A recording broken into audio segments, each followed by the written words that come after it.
So hey guys, back on the video, and today I'll be showing you how to, basically a starter, how to ride a mini bike.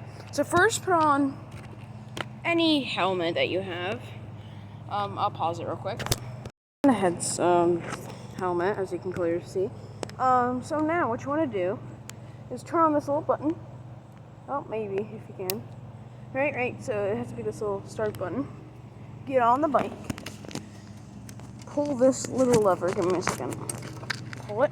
Wait a minute. Okay. So it's starting. Okay, guys, so now it's starting.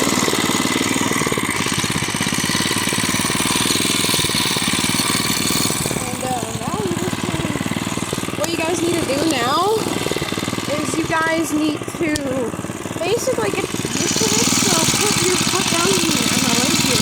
Put your right foot right here. Just a little down.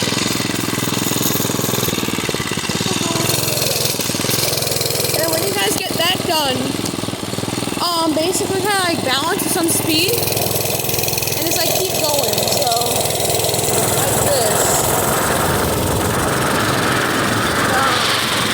What we're gonna do after that?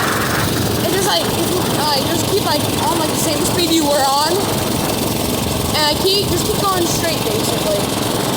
So when you start going like really fast,